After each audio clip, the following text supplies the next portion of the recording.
Retro classic IC செக்மெண்ட்டை rule பண்ணிட்டு இருந்த ஒரு பைக் என்னன்னு பார்த்தீங்கன்னா ராயல் என்ஃபீல்டு தான். ஸோ இந்த ராயல் என்ஃபீல்டு அவங்களோட செக்மெண்ட் ஃபர்ஸ்ட்டு ஈவி வந்து ஆக்சுவலாக லான்ச் பண்ணியிருக்காங்க. அது என்ன பிராண்டிங்கில் சொல்லியிருக்காங்க பார்த்தீங்கன்னா ஃப்ளையிங் ஃப்ளீ அப்படின்ற பிராண்டிங் தான் சொல்லியிருக்காங்க. அண்ட் இந்த ஃப்ளையிங் ஃப்ளீ எங்கேருந்து டெரிவ் ஆயிருக்குன்னு பார்த்தீங்கன்னா வேர்ல்டு வார் டைமில் 1990s வேர்ல்டு வார் டைமில் அவங்களோட பைக்ஸை வந்து ஆக்சுவலாக அவங்க பேராஷூட் மூலமாக தான் வந்து சோல்ஜர்ஸ்க்கு வந்து கொண்டு போய் சேர்ப்பாங்க. ஸோ சேம் அதே மாதிரி தான் டீஸும் நம்மளுக்கு பண்ணியிருந்தாங்க. ஸோ பேராஷூட்டில் வந்து லான்ச் ஆகிற மாதிரி. ஸோ சேம் ஒரு ஸ்லீக்கான design, at the same time வந்து பார்த்தீங்கன்னா ரொம்ப ஓவராக பாடி ஒர்க்ஸ் இல்லாமல் அது ஒரு ஈவின்றப்ப நம்மளுக்கு தெரியும் கண்டிப்பாக ஒரு வெயிட் ரிடக்ஷன் இருந்தால் நிறைய அவங்களோட ரேஞ்ச் அச்சீவ் பண்ண முடியும். ஸோ அந்த மாதிரி தான் கொடுத்துருக்காங்க. அண்ட் ஃப்ரண்ட்டில் வந்து சஸ்பென்ஷன் பார்த்தீங்கன்னா கிட்டர் ஃபோக்ஸ் அந்த சஸ்பென்ஷன் தான் வருது.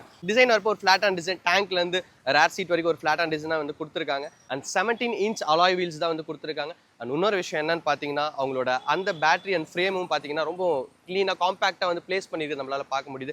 எல்லாம் தாண்டி ஒரு டிஎஃப்டி டிஸ்பிளே தான் அவங்க வந்து இந்த இடத்துல கொடுத்துருக்காங்க. ஸோ எந்த ப்ரைஸ் பாயிண்ட்ல இந்த பைக் வந்து அவங்க பிளேஸ் பண்ணால் நல்ல சேல்ஸ் அச்சீவ் பண்ணும், இல்லை நீங்கள் வந்து ப்ரிஃபர் பண்ணுவீங்கன்றதை வந்து கமெண்ட்ல